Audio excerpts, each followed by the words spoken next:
말씀 보도록 합니다. 말씀은 요한계시록 1장 1절로 3절까지 말씀입니다. 요한계시록 1장 1절로 3절까지.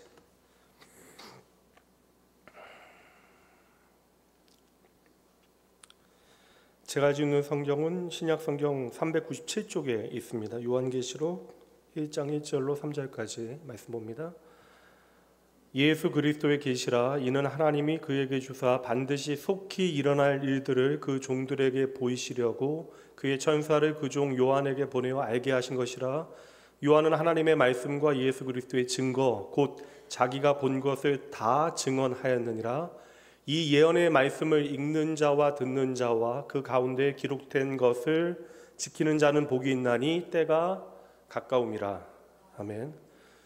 오늘부터 이제 요한계시록 함께 공부하도록 할 텐데, 이제 오늘과 다음 주는 개관, 어떻게 요한계시록을 우리가 읽고 공부할 것인가, 좀 개관을 좀 풀도록 할게요. 다음 주에 어떻게 읽을까? 오늘은 그 요한계시록을 우리가 오해하고 있거나 또한 요한계시록을 우리가 살필 때 주의해야 되는 것들 몇 가지만 좀 생각을 해보도록 하겠습니다. 이게 너무나 어려워지지 않을까라는 생각이 들어서 최대한 좀 쉽게 여러분들에게 설명할 테니까 여러분들도 잘 따라오시면 될 것 같아요.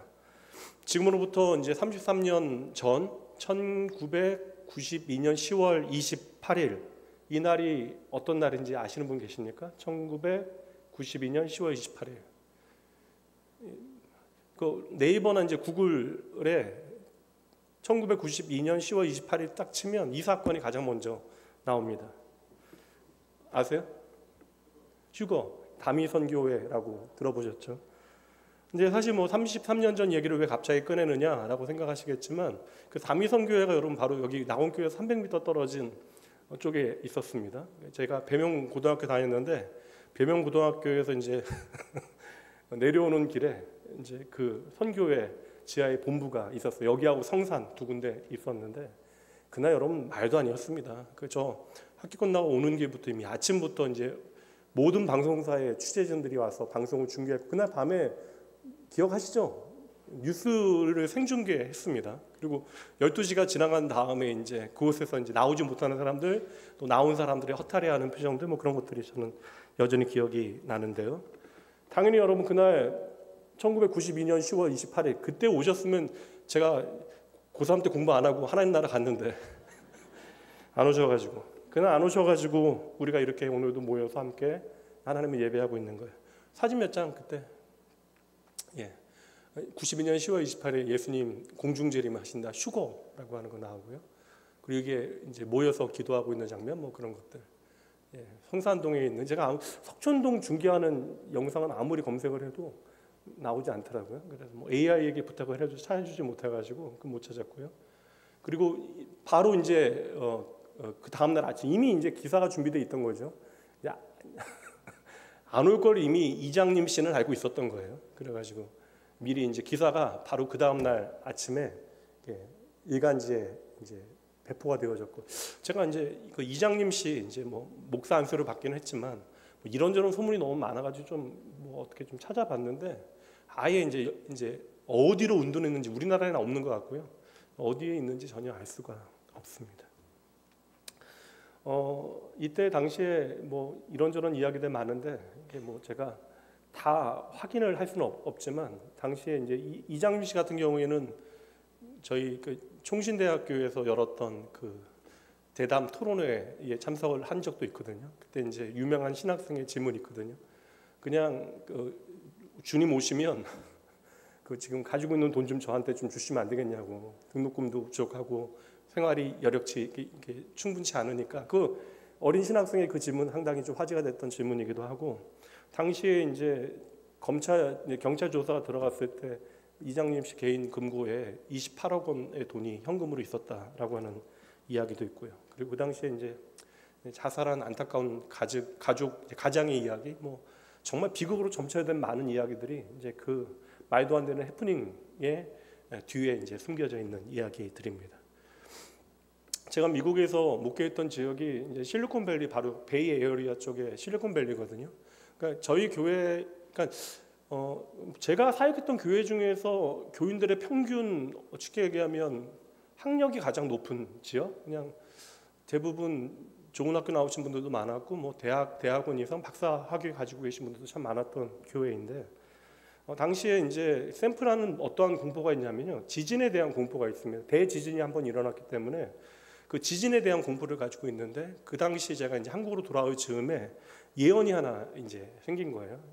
예언자라고 하는 한 사람이 등장해서 이제 그 다음에 2013년도에 지진으로 쓰나미가 이제 샌프란시스코를 덮게 되어진다.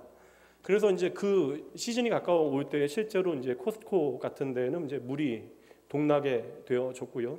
심지어 그래서 그 실리콘밸리에서 엔지니어로 있었던 특정한 어떠한 분들 중에서는 집사님 한 분은 집을 팔고 진짜 한국으로 들어가셨어요. 왜냐하면 지진이 나고 쓰나미가 온다라고 하는 예언을 이제 사실로 받아들이신 거죠.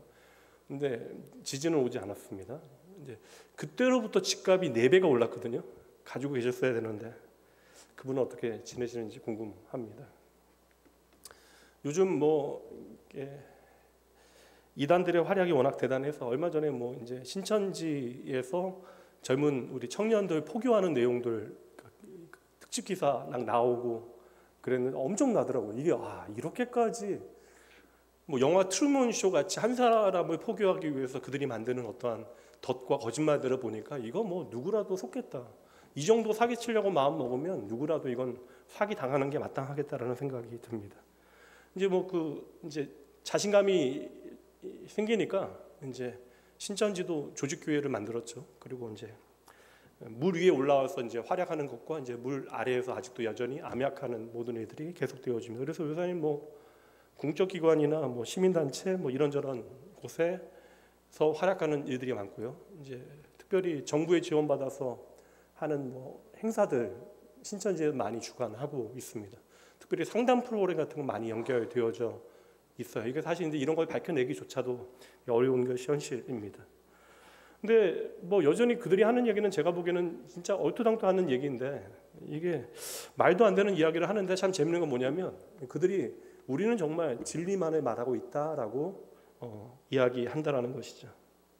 그런데 역사상 얼마나 많은 이단들이 있어. 물론 이단의 뿌리를 이제 딱 올라가면 예수님 당시로부터 존재하던 이단들이 있거든요. 이게 그 당시로부터 뭐 신비주의의 분파부터 해서 이제 우리에게만 알려져 있는 특별한 이제 지식이 있다. 영주주의자들 뭐 그런 다양한 분파들, 이제 말시온들, 뭐 성경 자체를 이제 그릇되게 해석하는 방법들, 신약 구약을 나누고 그런 이단의 분파들이 오늘날까지 다 연결이 되고 있긴 하거든요. 근데 우리가 냉정하게 이제 역사상 존재했던 이단들을 살펴보게 되어지면 그들의 교리와 상관없이 공통점 하나가 있어요. 제가 자주 말씀드리지만 이단들이 사람들의 마음을 이용할 때 그 사람들의 감정을 이제 자극하는 그 방법이 두려움을 이용한다는 것이죠. 그러니까 사람들의 두려움을 이용해서 이제 제한된 영역을 만들어 놓고요. 근데 이 안으로 들어올 수 있도록 끊임없이 이제 경쟁의 원리를 적용시키는 거예요. 끊임없이 너희가 노력하고 열심내서 이 안으로 너희가 들어와야만 한다. 그러니까 이렇게 하지 않으면 선택된 그러한 사람들의 무리에 들지 못하고 또 저렇게 하지 않으면 구원받지 못할 것 같다라고 하는 두려움 때문에 그 두려움을 동력 삼아서 사람들이 열심을 내게 되는 것입니다.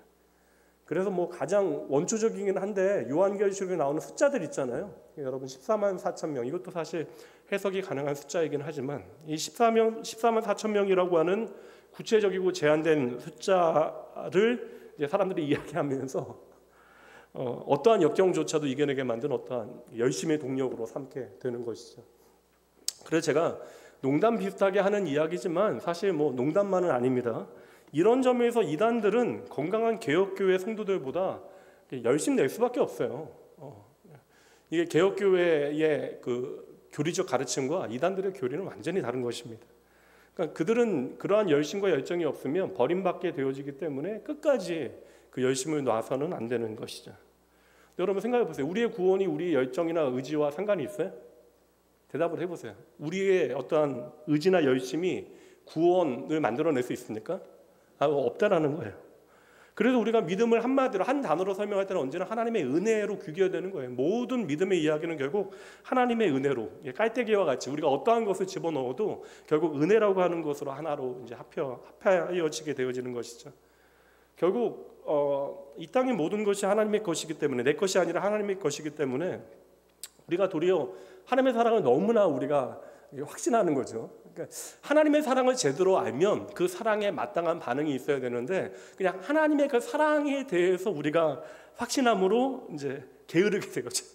그러니까 하나님은 그래도 나 버리지 아니하실 거야. 그러니까 하나님의 사랑이 정말 내 안에 있으면 그 사랑에 대한 합당한 반응이 있기 마련인데 우리는 하나님의 사랑을 확신한다는 그 이유 안에서 너무나 말을 안 듣고 내 마음대로 살아가기도 한다. 그런데 하나님께서는 말씀을 통해서 끝까지 그럼에도 우리가 철될 때까지 기다려주시는 분, 그리고 우리가 그릇된 길로 가지 아니할 것을 아시고 당신의 주권 안에서 저와 여러분을 포기하지 아니하시고 결코 버리지 아니하신 하나님이심을 말씀을 통해서 우리는 만난 거잖아요. 그러니 여러분, 저와 여러분이 구원받은 것, 그리고 오늘 이 자리에서 하나님을 예배할 수 있는 믿음을 허락받은 것은 우리의 열심과 의지와는 전혀 상관없는 것, 그것은 오직 하나님의 은혜가 되어진다. 이게 성경 전체가 우리가 보여주고 있는 가장 중요한 제도적인 진리가 되어지고 여러분 우리의 믿음의 출발선이 되어지는 것입니다. 반대로 제가 말씀드린 대로 이단은 끊임없이 사람의 두려움을 무기로 해서 시대와 상관없이 사람들을 이제 꿰어내고 끊임없이 이제 현혹하는 일들을 하게 되는 것이죠. 그리고 이제 그들이 하는 얘기는 우리와 동일하게 개혁교회가 주장하는 바와 동일하게 우리의 모든 근거는 신앙의 근거는 성경이다라고 말을 합니다. 그리고 이제 그를 주장하기 위해서 무엇을 이야기해요? 개혁교회가 수천 년 동안 성경을 잘못 해석해 왔다. 그러나 우리가 성경을 제대로 그 진리를 제대로 밝혀냈다. 이 말이 얼마나 무서운 거짓말인지 사실 이것 자체도 말이 되지 않지만 예수 그리스도의 십자가로부터 세워진 것이 바로 무엇입니까? 교회잖아요. 예수 그리스도의 피 묻은 그 보혈로 통하여 예수의 십자가를 통하여 이 땅에 세워진 그러니까 예수 그리스도의 십자가를 신앙으로 고백하는 이들의 그 신앙 고백 위에 그 반석 위에 세워진 것이 바로 주의 교회인데 이 땅의 모든 역사적 교회를 부정하는 것은 2000년 역사 가운데 일하신 하나님의 구원의 역사를 부정하는 절대적인 불신앙이 되어지는 것인데 사실 뭐 그런 큰 그림들을 그리지 못하기 때문에 사실 교회 자체를 부정하는 일이 별 특별한 일이 아닌 것처럼 사람들은 착각하게 되어지는 겁니다. 제 친구 목사가 사역하는 교회 좀 오래된 일이긴 한데 한동안 좀 되게 이름 날렸던 선교 단이 있어요. 선교 모임이 있습니다. 근데 그 선교회에 한 여자 청년이 이제 들어갔는데 상당히 좀 좋은 이제 직장을 가지고 안정적인 직장을 가지고 있었던 자매가 일을 그만두더니 교회를 떠나가면서 그 선교회에 들어가게 되어진 거예요. 그 이제 회사의 신우회 모임에서 만나게 되어진 이제 사람을 통해서 이제 전도되어져서 이제 그 모임에 나가게 돼서 거기서 이제 제대로 내가 진리를 만나게 되어졌다. 이제 그리고 이제 일을 그만둔 다음에 이제 그 청년이 자기의 직업으로 내가 이제 기도자로 평생을 살겠다라고 이야기한 거예요. 이제 그렇게 기도자로 평생 내가 기도하는 일을 내 직업으로 삼고 살겠다를 이야기하고 이제 그 이제 공동체 안에 들어가게 되어진 다음에 가끔씩 이제 집에 오게 되어지면 엄마 권사님이 이제 텔레비전 보고 있으면 복음을 깨닫지 못하는 그 세속적 그 신앙에 물든 저질 신앙이라고 엄마한테 그렇게 이야기를 하고 막 힐난하고 그러더래요. 그러니까 그런 얘기하고 그러면 이제 자기 딸 같지 않은 생각이 드는 거죠. 여러분 이게 기도라는 게 과연 기도자가 과연 우리의 직업이 되어줄 수 있는가?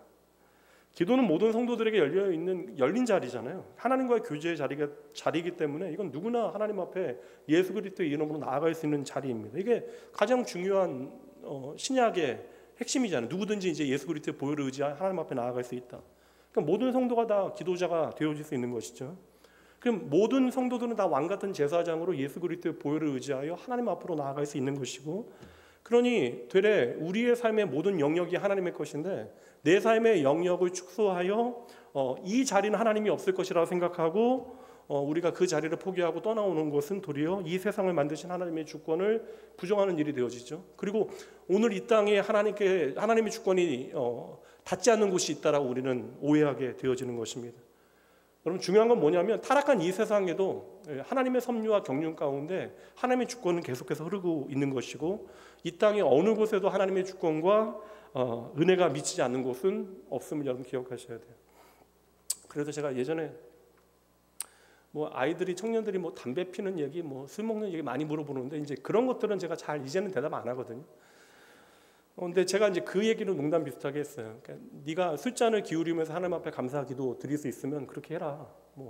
그 담배 마지막 한 계피를 놓고 이거 하나 남게 해주신 하나님 앞에 감사의 기도를 진실로 드릴 수 있다면 그렇게 해라. 그러니까 사실 말도 안 되는 이야기이긴 한데, 제가 이야기하고자 하는 것은 하나님의 주권의 영역이 내가 생각하는 것처럼 어느 제한된 영역에만 미치는 것이 아니다. 하나님의 주권은 교회 안에만 미치는 것이 아니다. 가장 어두운 곳, 하나님이 일하시지 않는 것처럼 보여지는 그 현장에도 하나님의 주권과 하나님의 섭리는 여전히 그 자리에 있다. 그러니 우리가 새벽 날개치며 저 바다 끝에 가서 거할지라도 거기서도 나와 함께 하신 하나님을 경험하는 것, 이게 복음의 메시지 아닙니까? 그러니 여러분, 오늘 우리가 살아가고 있는 모든 팍팍한 삶의 현장 역시 하나님의 주권이 미치는 곳임을 여러분 믿으셔야 돼요. 그럼 내 현실이 의미 없다, 너무나 버거워서 하나님이 없는 것 같다, 이 모든 이야기는 이제 불신앙이 되어지는 것이죠. 그래서 여러분, 믿음이라고 하는 것은 우리의 인생이 어떻게 되어질 것인가, 요한계시록의 이야기를 가지고 역설과 같이 나의 내일과 미래를 예언하는 것이 믿음이 아닙니다. 믿음은 우리의 인생의 불확실 가운데서도 가장 확실한 분이 하나님이심을 믿는 거예요. 그러니까 우리가 너무나 불확실한 현실을 살아가고 있으니 내가 의지할 수 있는 분이 오직 하나님밖에 없습니다라는 고백을 드리는 것이 바로 믿음의 리얼리티, 실체가 되어져야 하는 것이죠. 오늘부터 우리가 요한계시록 말씀을 주일 오후마다 이제 살펴보게 되어질 터인데, 말씀이 좀 길긴 하잖아요. 그리고 설명이 필요해서 이왕 말씀을 살피니까 앞으로도 좀 꼼꼼히 살펴볼 생각이 1년이 걸릴 수도 있고 그 이상이 좀 걸릴 수 있는데, 제가 차근히 한번 설명을 해보도록 하겠습니다. 여러분들 그냥 들으셔도 되는데 필요하면 노트 하나 작은 거 만드셔서 제가 이제 중간중간 중요한 해석의 틀을 좀 말씀을 드릴 거예요. 그런 것도 좀 한번 기록해 보시고, 또 내가 알지 못했던 내용들이 있으면 그런 내용들을 좀 정리해 보셔서 그 요한계시록을 해석할 수 있는 어떤 중요한 울타리와 틀을 만드는 작업들을 함께 여러분들 해보시면 좋을 거라는 생각이 들어요. 여기서 손들라고 하면 이게 좀 어려운 질문이긴 하네요. 여러분, 성경 통독은 해보셨잖아요. 한 번씩은 성경 통독 다 해보셨죠? 예. 근데 성경 통독하다 보면 좀 당황하지 않아요? 저도 이제 제대로 성경 초등학교 때도 읽긴 읽었는데 그때는 그냥 읽은 것 같고, 제가 제대로 읽은 게 고등학교 때 처음 읽었는데 그때 읽고 제가 구약에 충격받았던 말씀들이 되게 많거든요. 그래서 대부분의 이제 사람들이 성경을 제대로 통독을 하고 나서 하는 반응은 구약의 하나님이 너무나 무섭다라고 하는 이야기들 많이 하고요. 그렇죠? 구약의 하나님이 도무지 우리가 좀 이해되지 않는 어떤 모습들이나 일들이 벌어지니까 구약의 하나님, 구약을 읽을 땐 구약의 하나님이 무섭다. 그 신약은 되게 좋잖아요. 우리가 그 마태마가 누가 복음서 읽은 다음에 서신서 읽고 얼마나 좋아요. 그러니 일단 이제 요한계시록 읽게 되어지면 모든 감동이 요한계시록의 한순간에 사라지게 되어진다. 근데 저는 이런 얘기에 상당히 공감이 되거든요. 왜냐하면 요한계시록, 그냥 다른 신약의 성경들을 읽다가 요한계시록 읽으면 너무나 좀 허무맹랑하게 여러분 읽혀지지 않아요? 이게 어떤 광인이, 이게 요한이 너무나 이게 지금 밤모섬에 오랫동안 갇혀있기 때문에 이런 말도 안 되는 이야기를 한 것은 아닐까라는 생각이 들 정도로 결이 너무나 다른 말씀이 요한계시록에 우리가 감당하지 못할 정도로 펼쳐지고 있다라는 거예요.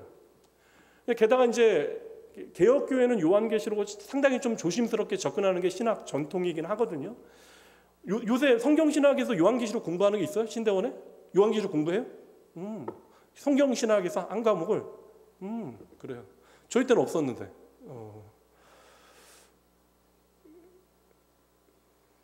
지금도 안 하는지 알고 질문을 했는데 좋은 일이죠.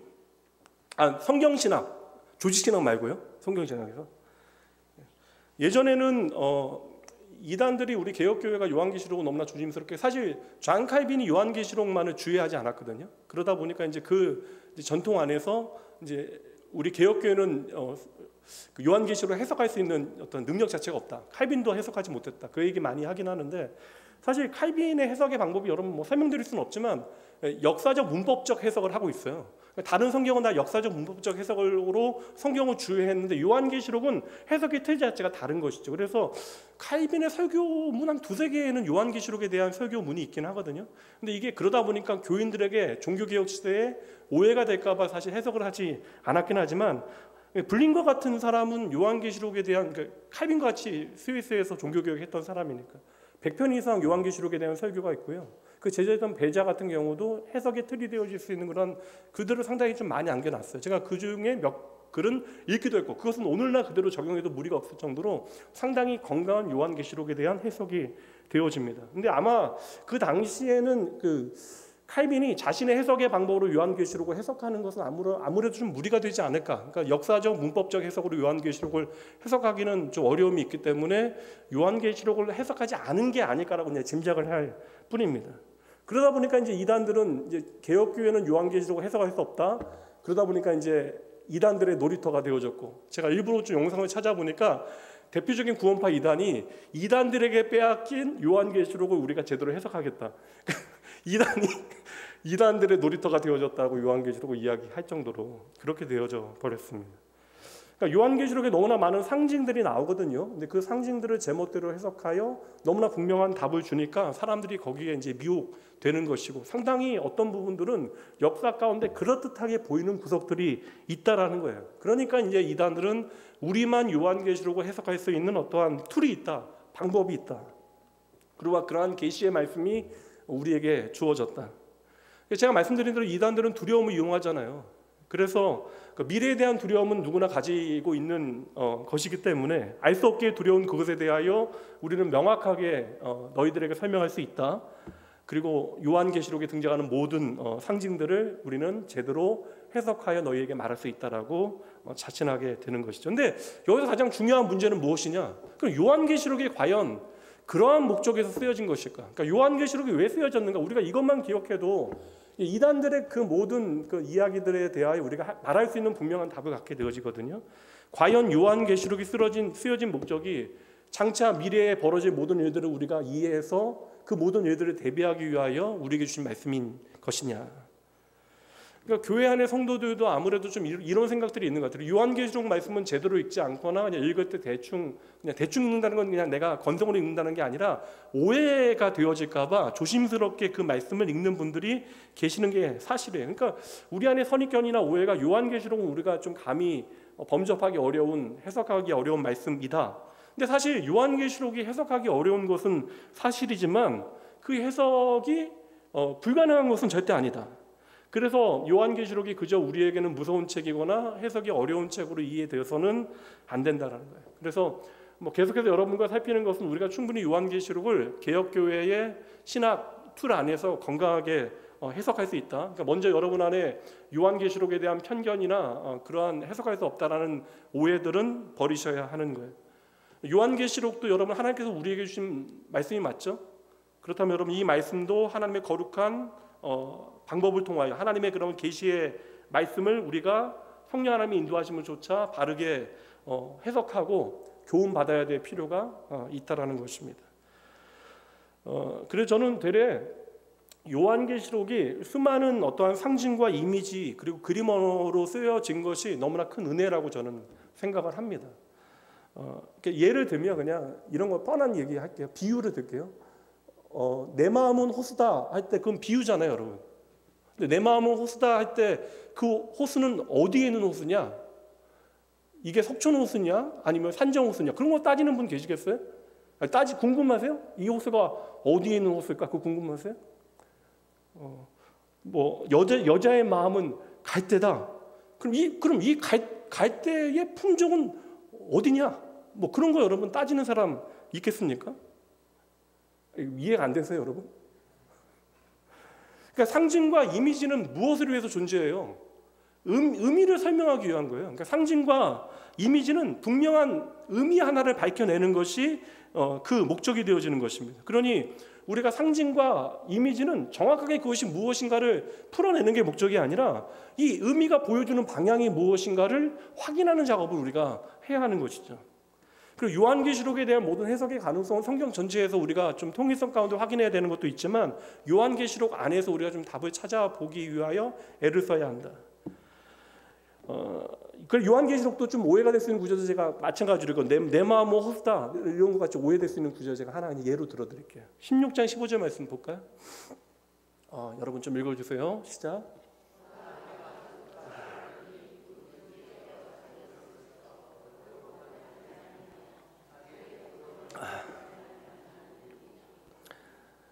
아유, 지금 고민했는데 이게 오늘 처음 시작하는 날인데 제가 오늘 컨디션이 너무 그냥 꽝이라 이게 다른 거 오늘 좀 간단하게 끝내고 여러분 좋을 뻔했죠.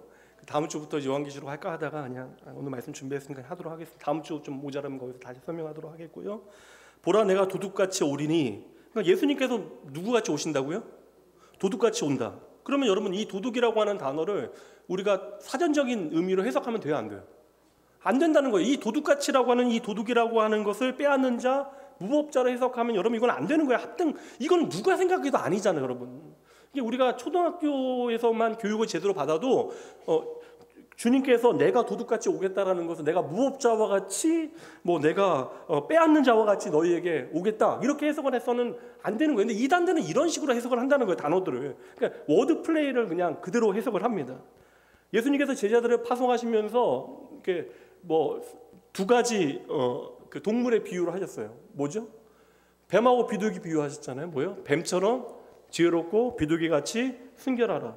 그럼 여러분 이 뱀처럼 지혜롭다는 단어에 제자들을 파송하시면서 사실은 뱀처럼 지혜로워라는 말씀에서 뱀이라고 하는 단어를 창세기에 등장하는 뱀을 그대로 가져와서 해석을 하게 되어지면 여러분 맞는 얘기예요?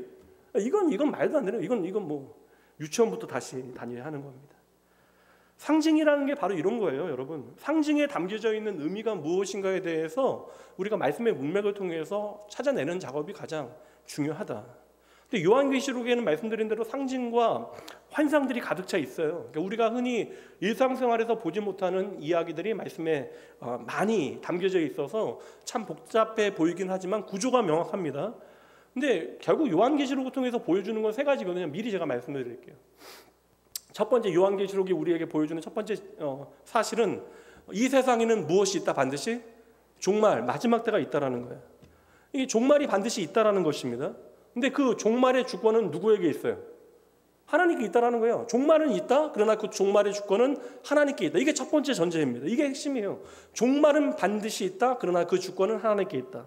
그러니 우리가 종말이 있다라는 사실을 요한계시록의 말씀을 통해서 생각을 해야 돼요. 근데 여기서 중요한 것은 종말이 있다라고 하는 사실이 초점이 되어지는 것이지 그 종말이 언제냐? 이건 전혀 중요한 것이 아니에요. 종말은 있지만 종말의 주권이 누구에게 있다?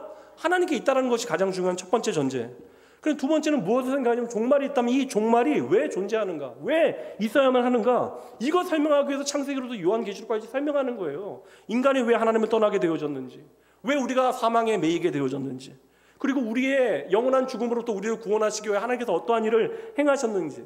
그래서 이 종말이라고 하는 것은 하나님의 구속사 가운데 우리의 마지막 끝장나는 순간이 아니라 예수 그리스도 안에서 새로운 출발이 되어진다는 사실을 우리가 말씀 전체를 통해서 확인해야 돼요. 이 종말은 그래서 끝장나는 시간이 아니라 하나님의 완성을 향하여 건너가는 관문이 되어지는 것이죠. 이것은 성도 개인의 죽음에 있어서도 같은 의미입니다. 하나님의 그러한 위대한 경륜과 섭리 가운데 이 세상의 역사가 마무리되어져야 이 땅에 진정한 하나님의 구원이 완성이 되어지고 요한계시록의 그리며 새 하늘과 새 땅이 시작되어지는 거예요. 그래서 제가 마지막 가면 되게 재밌는데 그 바다는 어두운 바다는 죽음의 상징이 되어지는데 그리고 요한계시록의 마지막에 가면 맑고 투명한 바다가 또 등장을 해요. 그러니까 이런 내용들이 다 흥미롭게 요한계시록의 말씀이 해석되어질 수 있던 그런 것들이 다 있다라는 거예요. 그래서 첫 번째는 이 땅에 반드시 종말이 있다. 그러나 그 종말의 주권은 하나님께 있다. 두 번째는 종말이 왜 우리에게 있는가? 이 종말은 우리에게 필연적인 과정이 되어진다. 하나님의 구원이 완성되어지는 중요한 그러한 과정으로서의 종말은 반드시 우리의 삶에 있어진다. 그럼 마지막 세 번째는 우리가 이 가운데 무엇을 우리가 말씀을 좀 확인해야 돼요. 그다음 우리가 이 땅을 살아가는 우리의 인생이라고 하는 시간 가운데 우리는 이 종말의 때를 기다리면서 어떠한 삶의 자세를 가지고 살아야 하는가? 그럼 우리가 어떻게 살아야 할까? 여기에 대한 분명한 교훈을 요한계시록의 말씀을 통해 찾아내야 하는 거예요.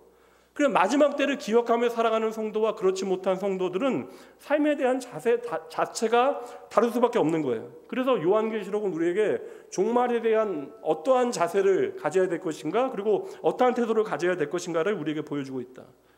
그래서 저는 요한계시록 말씀을 공부한 다음부터는 이전에는 좀 무섭진 않지만 막연한 좀 두려움이 있었다면 저에게 이제 요한계시록의 모든 말씀은요 어떠한 종말에 대한 두려움의 어떠한 근거가 되어질 수 없습니다.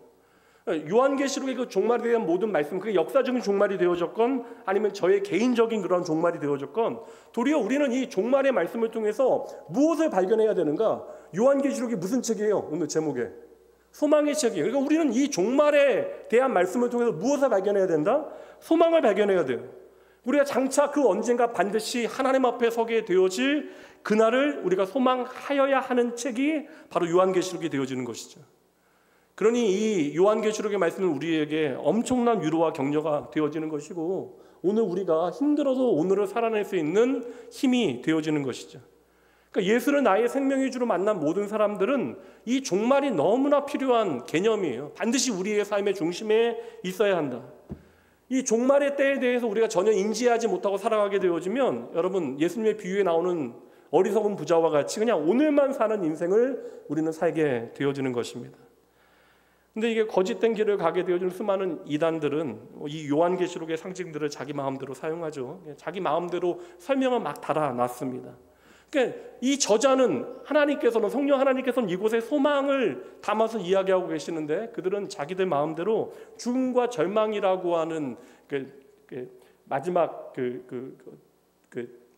미주를 달아서 자기들 마음대로 해석을 한다는 것이죠. 하나님께서 소망이라고 정해놓은 것을 지들 마음대로 죽음과 절망으로 해석을 합니다. 그래서 이단들은 오늘도 요한계시록에 기록된 상징들을 사용해서 사람들로 하여금 건강하지 못한 기대감을 하게 만들고 역사상의 특정한 사건들과 상징들을 연결해 놓고 그를 통하여 가장 중요한 해석들을 그릇된 방법으로 이끌어 나갑니다. 그러니까 세상에는 반드시 좀 두려운 일이 끔찍한 일이 벌어질 것인데 우리에게는 피난처가 있다. 그러니까 사람이 만들어 놓은 그들이 만들어 놓은 그 방주 안으로 그들이 들어와야만 한다라고 이야기하는 것이죠. 그러니까 여러분 신천지 이게 사실 말이 되냐고요, 여러분. 이게 얼마나 비상식적이고 비인격적인 저는 그런 하나님이면 내가 과연 믿을 수 있을까? 그렇게 비상식적이고 비인격적인 분을 내가 나의 좋으신 아버지로 내가 신뢰할 수 있을까? 진리를 위해서 우리가 속이는 자가 되어줘도 괜찮다라고 하는 것이 성경 어디에 나올 수 있는 근거가 있겠습니까? 한 영혼을 구원하기 위해 하나님께서 사람을 속이고 거짓말하게 만드는 일이 여러분 어떻게 가능한 일이 되어질 수 있냐라는 거예요. 지금도 그러한 암약을 통하여 사람들을 꿰어내는 한 그룹을 통하여 한 사람을 속이는 일들을 계속하는 것을 통하여 사람들을 꿰어내는 일들을 계속하고 있잖아요. 그 사람의 영혼이라고 하는 것이 얼마나 취약한가에 대해서 여러분 아셔야 돼요. 예수님께서는 우리에게 뱀처럼 지혜로워야 한다라고 말씀하시지만 뱀처럼 속이는 자가 되라고 하시지 않잖아요. 그러니 여러분 이 뱀처럼 속이는 자가 되어지지 않기 위해서 우리는 비둘기같이 순결한 지혜로운 뱀이 되어져야 한다라고 주님께서 말씀해 주시는 것이고 그럼에도 불구하고 그릇된 진리를 그릇된 방법으로 해석하는 사람들은 오늘도 하나님은 너무나 초라하고 비겁한 분으로 만들어내고 있다는 것이죠.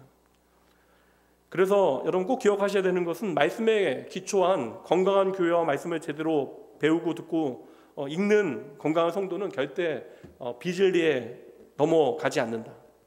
한번 수진 안 따라해 보시죠. 두려움은 통제하고 은혜는 자유케 한다.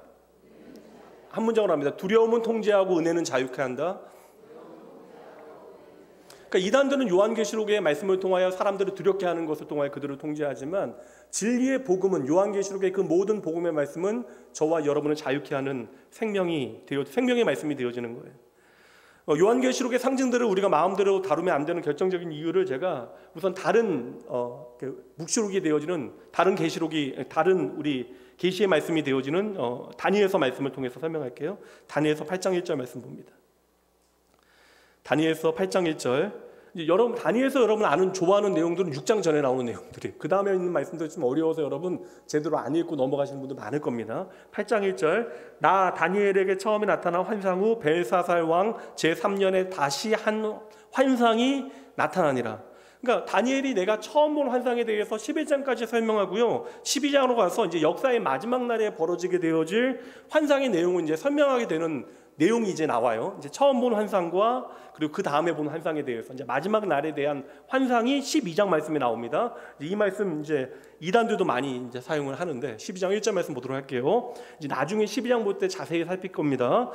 읽어볼까요? 그때에 내 민족을 호위하는 큰 군주 미가엘이 일어날 것. 이런 거 나오면 뭐가 궁금해요? 큰 군주 미가엘이 누구냐? 이게 이제 궁금한 거예요. 또 환란이 있으리니 이는 이래로 그때까지 없던 환난일 것이며 그때 내 백성 중 책에 기록된 모든 자가 구원을 받을 것이라. 땅의 특궤 가운데서 자는 자들 중에서 많은 사람이 깨어나 영생을 받는 자도 있겠고 수치를 당하여서 영원히 부끄러움을 당할 자도 있을 것이며 지혜 있는 자는 궁창의 빛과 같이 빛날 것이요 많은 사람을 옳은 대로 돌아오게 한 자는 별과 같이 영원토록 빛나리라. 다른 말씀들 중요한 말씀 많은데 사람들은 이 말씀 읽을 때 뭐가 궁금하다고요? 이게 내 민족을 호위하는 큰 군주 미가엘이 누구냐? 이게 너무나 궁금한 거예요. 그 다음 말씀이 정말 우리에게 필요한 말씀 아닙니까? 근데 다니엘이 마지막 때에 대해서 본 환상은 이게 전부예요. 그러니까 다니엘이 마지막 때에 대한 환상은 1절부터 3절까지 내용이 전부입니다. 그리고 나서 이 말씀을 하나님께서 주신 다음에 4장 말씀에서 4절 말씀에서 명령을 하나 주십니다. 이 명령이 요한계시록과 연결이 되어져요. 그래서 이 말씀 봐야 됩니다. 4절 말씀 함께 읽습니다. 다니엘아, 마지막 때까지 이 말을 간수하고 이 글을 봉함하라. 많은 사람이 빨리 왕래하며 지식이 더하리라. 이제 마지막 때에 이제 변화에 대한 이야기를 해놓고 나서 이게 1장부터 이제 12장 1절부터 3절까지 이 말씀을 주셨잖아요. 이 말을 어떻게 하라고? 두 가지 하래요. 뭐래요? 간수하고 그리고 이 글을 뭐라고요? 봉함하라. 간수라고 하는 것은 어렵지 않잖아요. 잘 지키라. 잘 보관해라. 이게 봉함이라고 하는 건 뭐예요, 여러분? 봉함이 뭐예요, 여러분? 이게 감추라는 거 아니에요. 잘 봐서 아무도 보지 못하게 잘 감추어 두라. 그럼 여러분 이 마지막 때에 대한 말씀은 마지막 날까지 알 수 있는 사람이 있다라는 거예요, 없다라는 거예요? 없다라는 거잖아요, 여러분. 잘 봉해 놓으라고 누가 하셨어요? 하나님께서 말씀하셨잖아요. 그러니까 내 민족을 호위하는 큰 군주 미가엘, 이게 누군가 중요하지 않다라는 거예요. 이 모든 말씀에 대해서는 하나님께서 우리에게 주셨지만 이것은 이미 봉함되어진 말씀이라는 거예요. 마지막 때까지 감추어진 말씀이고 그 누구도 알 수 없는 것이다. 왜냐하면 하나님께서 친히 봉함하라라고 명령하시고 친히 감추셨기 때문에 이것은 우리가 알 수 있는 내용이 아니라는 것입니다. 그럼 우리가 첫 번째 원리, 요한계시록을 통해서 배워야 되는 첫 번째 원리, 여기서 확인할 수 있잖아요. 우리가 이 예언과 계시의 말씀을 통해서 기억해야 할 것은 무엇입니까? 마지막 때는 반드시 있다. 그러나 우리는 알 수 없다. 이것만 알아도 여러분 헷갈리지 않아요. 같이 읽어봅니다. 시작. 마지막 때는 반드시 있다. 그러나 우리는 알 수가 없다. 그러니까 우리가 몰두해야 되는 것은 내 민족을 호위하는 큰 군주 미가엘이 누구인지, 환난이 무엇인지, 이때가 환난인지 저때가 환난인지, 이거 여러분 중요한 것이 아니라는 거예요. 도리어 우리가 붙잡아야 되는 중요한 진리는 무엇입니까? 하나님의 백성들은 반드시 구원받는다라고 하는 약속의 말씀, 그리고 마지막 때를 위하여 진리 안에 거하며 그 진리를 위하여 살아가는 사람들은 무엇과 같이? 별과 같이 하나님께서 빛나게 하실 것이다. 그 약속의 말씀이 우리에게 붙잡아야 되는 중요한 핵심이 되어지는 거예요. 그러니까 하나님의 백성들은 반드시 구원받으면 여러분 믿으세요? 그리고 하나님의 진리 안에 거하여 그 진리 가운데 살아가는 자들은 반드시 하나님의 언약의 약속 가운데 별과 같이 빛나게 되어질 것을 여러분 믿으십니까? 이것만 알면 되는 거예요, 여러분. 미가엘은 중요하지 않다고요, 여러분.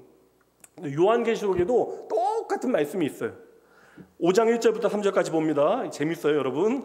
내가 보매 보좌에 앉으신 이의 오른손에 두루마리가 있으니 안팎으로 썩고, 궁금해지잖아요. 그런데 뭐라고요? 7인으로 봉하였더라. 7인으로 하나도 아니에요. 7개로 봉하여졌습니다. 2절 또 봄에 힘있는 천사가 큰 음성으로 외치기를 누가 그 두루마리를 펴며 그 인을 떼기에 합당하나 하나. 읽어주세요. 시작. 하늘 위에나 땅 위에나 땅 아래에 능히 그 두루마리를 퍼거나 보거나 할 자가 없다. 그러니까 이게 보좌에 앉으신 이의 오른손에 두루마리가 있는데 안팎으로 가득 글이 쓰여져 있어요. 그런데 그것이 7인으로 봉하여져 있습니다. 그런데 그 7인으로 봉하여진 두루마리 인을 뗄 자가 있다라는 거예요, 없다라는 거예요? 3절 말씀 보여주세요. 없다라는 거예요, 없다라는 거예요. 이 두루마리는 이 세상의 역사에 대한 하나님의 계획이에요. 근데 이 하나님의 계획은 어떻게 되어 있다고요? 완벽하게 여러분 봉하여져 있다. 7개의 인으로 완벽하게 봉하여져 있다. 마지막 때가 옵니다. 그 봉을 띄어야 되는데 하늘 위나 땅 아래나 누구도 그 봉을 뗄 사람이 없다라는 거예요. 그래서 4절 말씀 보세요. 4절 말씀. 4절. 그 두루마리를 펴거나 보거나 하기에 합당한 자가 보이지 않기로 내가 크게 울었더니. 그러니까 누구도 그 두루마리를 펼 수 있는 자가 없어서 지금 울고 있는 그때에 이어지는 말씀 보세요. 이어지는 말씀 함께 있습니다.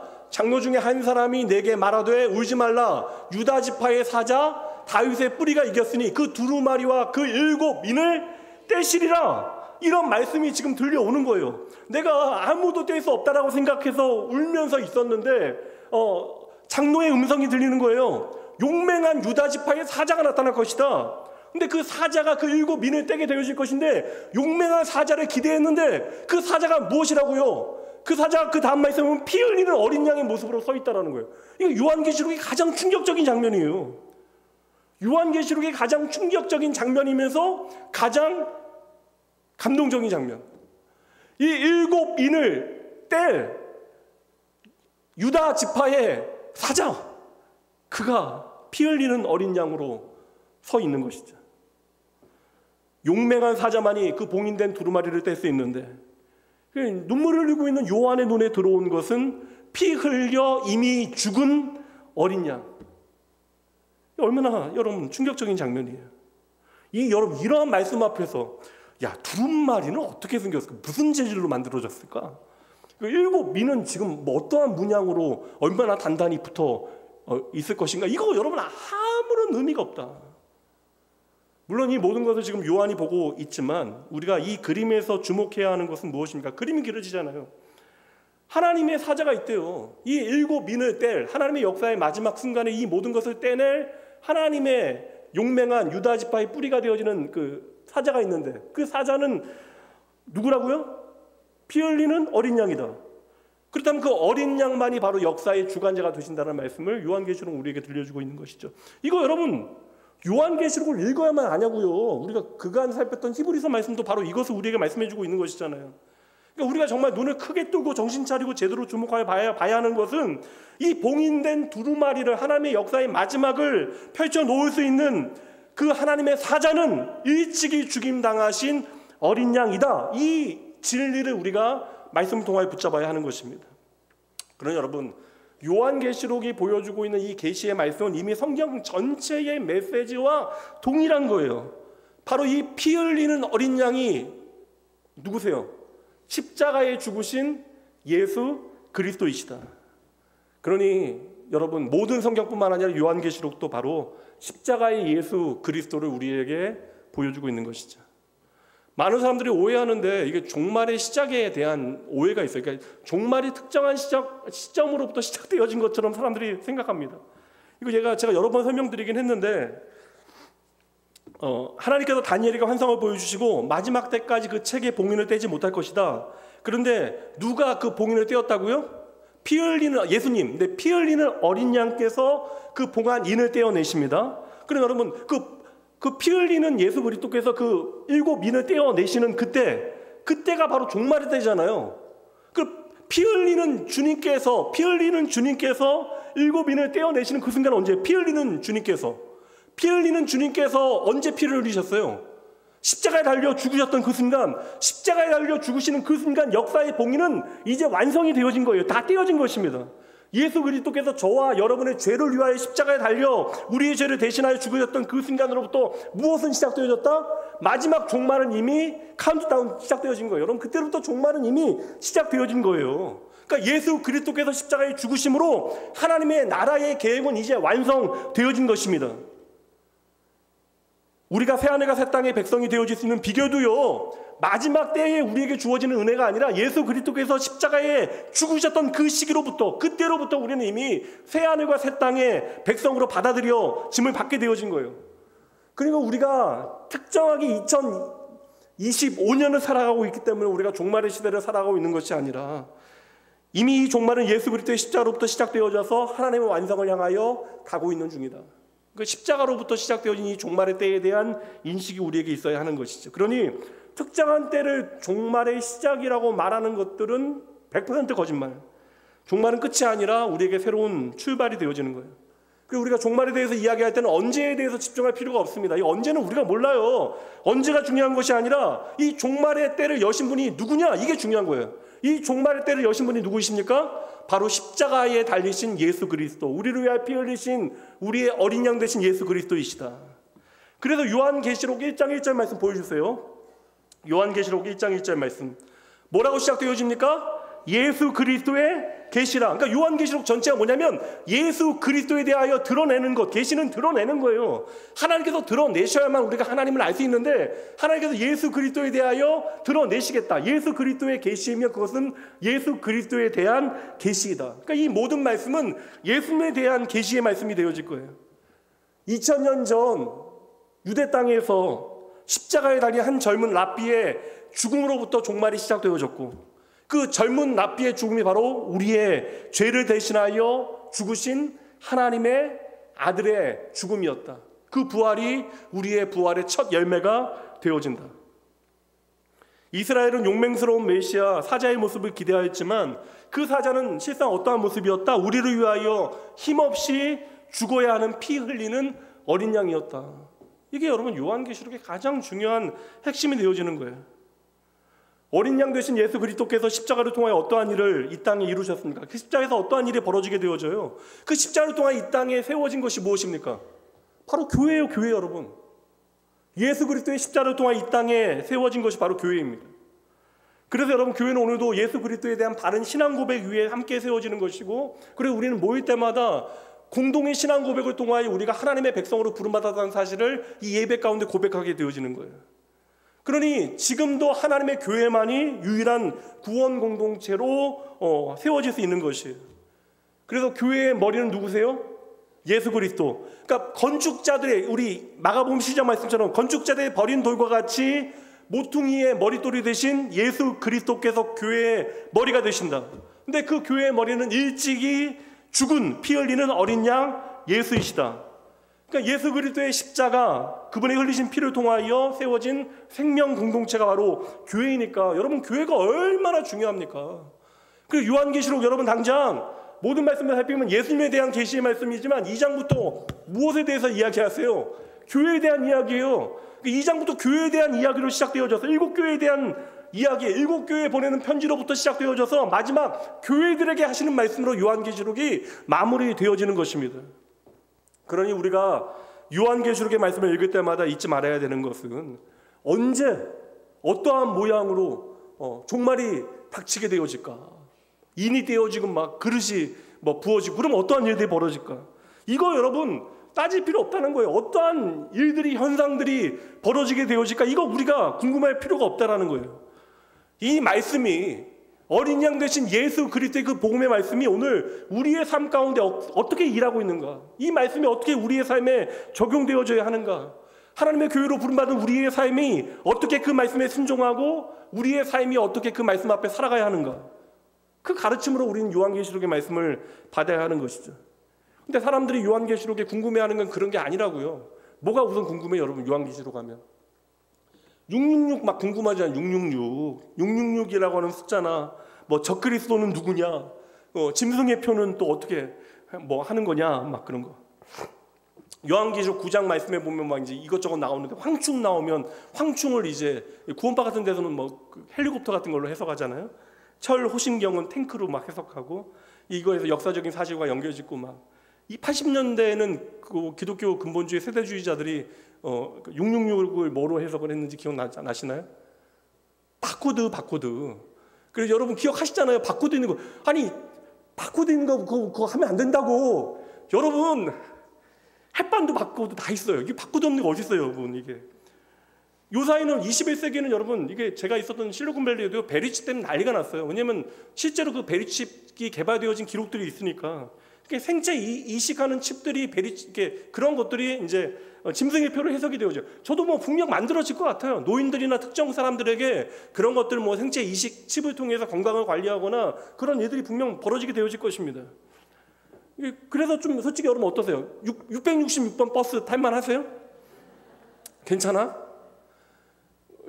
예전에 시흥에서 가는 버스가 있었는데 이제는 이제 광역버스 때문에 없어졌어요. 근데 여수에 보니까 제가 검색해보니 여수에 있어요, 아직도.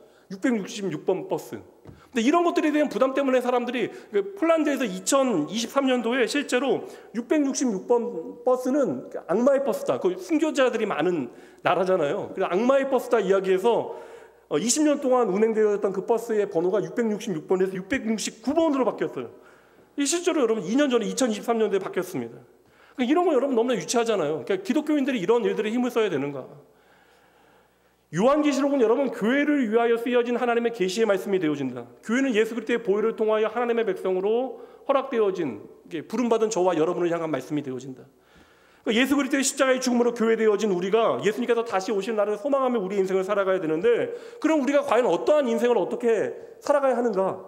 그러한 교훈과 도전이 바로 요한계시록이 오늘 우리에게 주어진 가장 중요한 목적이다. 이것만 여러분 아셔도 돼요. 그래서 제가 말씀드린 대로 이미 예수 그리스도께서 십자가에 달리심으로 그 7인은 떼어지게 되어진 거예요. 이미 종말은 시작되어진 것입니다.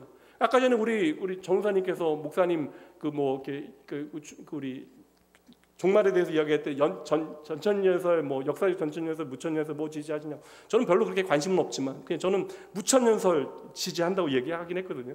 이건 그런 해석의 어떤 이론이 중요한 것이 아니라 말씀 안에 담겨져 있는 성경 전체에 우리가 가르침을 좀 집중할 필요가 있다.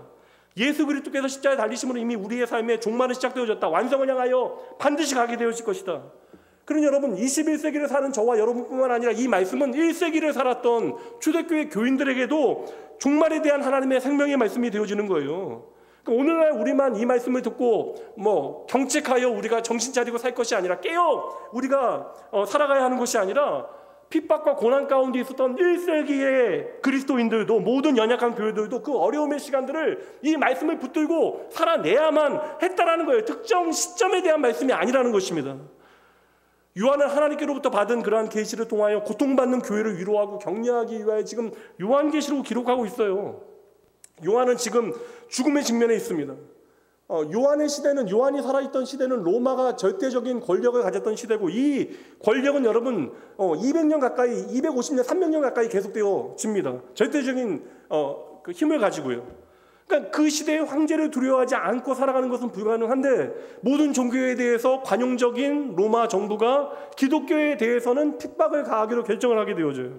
그러니까 초대교회의 성도들은, 그리스도인들은 이러한 절대적인 어려움과 심지어 처음엔 불편이죠. 이게 뭐냐면 상업 활동도 하기 어렵고, 심지어 이렇게 공무원이 되기도 어려운 그런 형편에 처하게 되어졌으니까, 고향을 떠나야 되고 가족들에게 버림받게 되어지고, 사회적으로 기본적인 필요들을 체험받지 못하는, 그래서 그 당시에 터툴리안 같은 사람들은 기독교인이 세상 가운데 성공하는 것 자체를 그냥 부정하는 삶을 살아가게 돼요. 방법이 없으니까.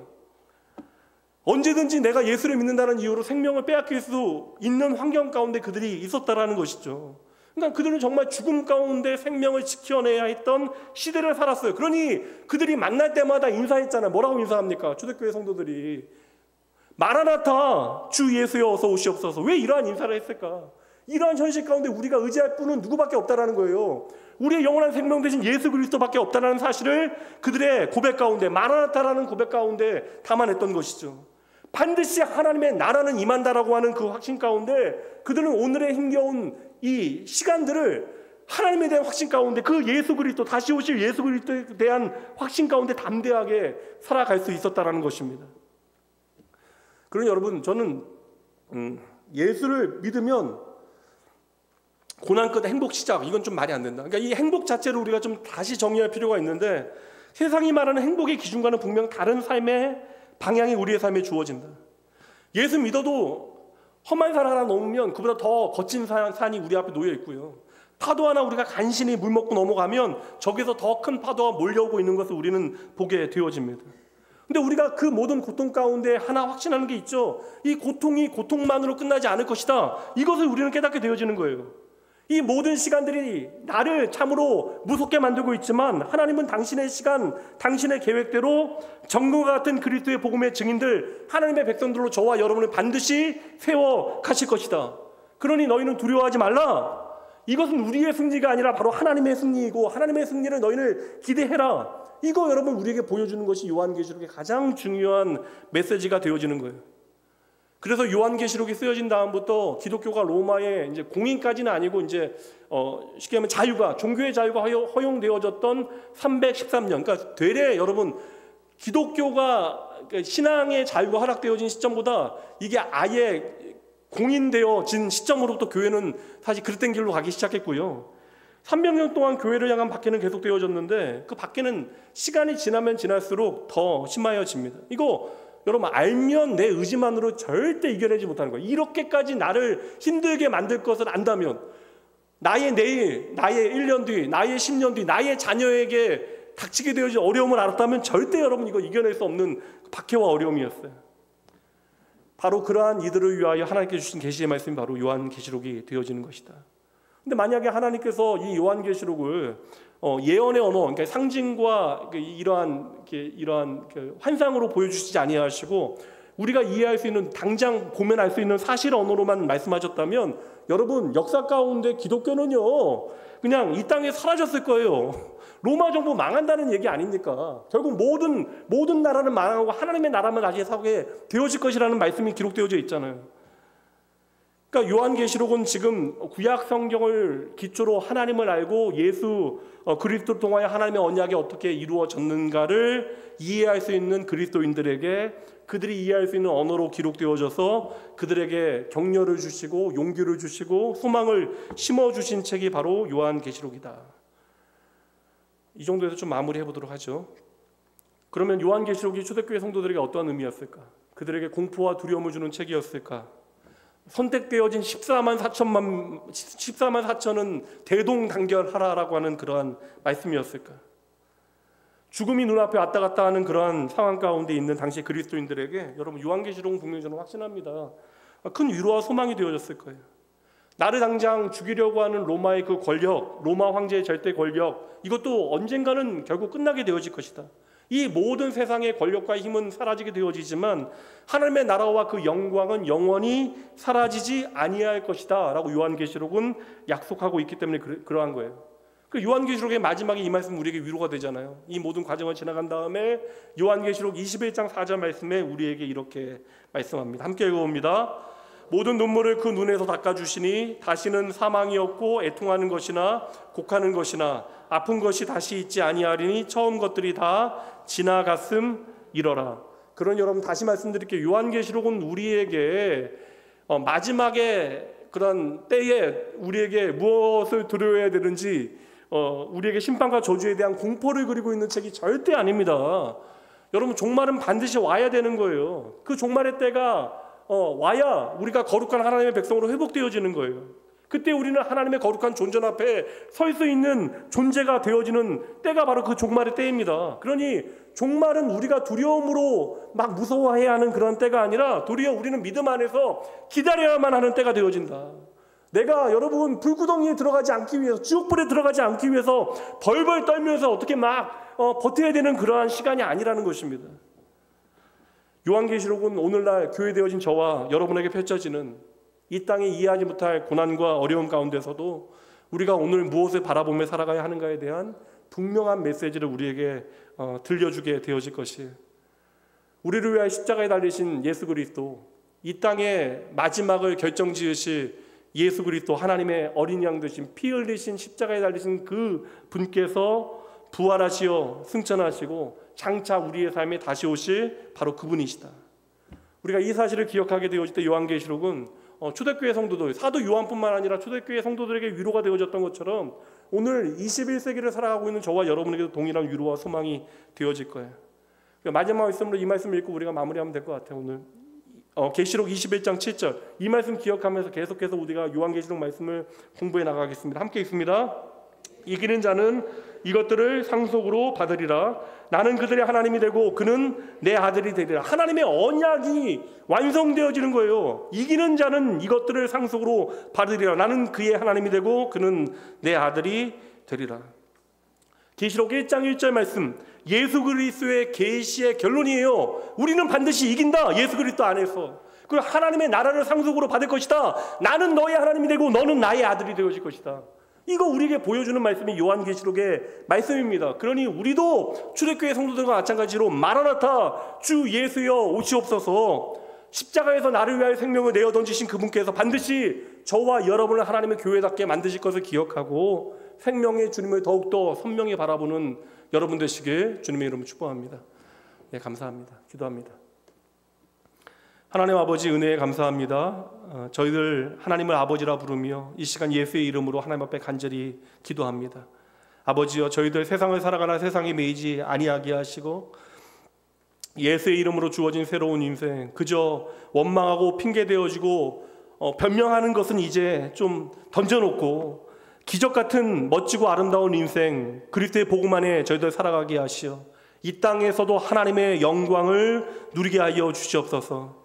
아버지, 오직 하나님의 은혜 가운데 하루하루를 살아 내가 처한 환경과 현실이 지금 좀 힘들고 억울하다 하더라도 결코 손해보지 아니하도록 나를 책임지시는 분이 바로 하나님이신 예수 그리스도, 나를 위하여 피 흘리신 어린 양 되신 예수 그리스도이심을 기억하고 그 하나님의 어린 양 되신 예수 그리스도를 증명하는 인생 살게 하여 주시옵소서. 이 시간 주님을 향하여 믿음으로 헌금 드린 주의 자녀들 축복하여 주시고 주님을 향한 간절한 이들의 기도에 친히 응답하여 주시옵소서.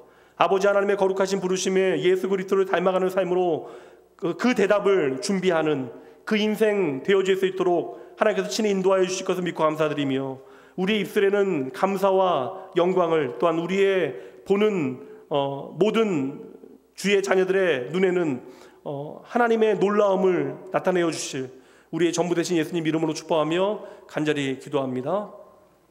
이제는 우리 주 예수 그리스도의 은혜와 하나님의 사랑하심, 성령 하나님의 함께하심이 흔들리고 요동치는 이 세상 가운데 언제나 거기 변함없이 계시는 나의 복음 되시는 어린 양 되신 예수 안에서 복음의 영광을 누리며 하나님의 나를 기다리며 살아가기로 작정하는 모든 주의 거룩한 백성들을 위해 이들의 삶의 모든 자리, 모든 시간 가운데 지금부터 영원까지 함께 있을지어다. 아멘. 잠시 기도하시고 평안히 돌아가시기 바랍니다.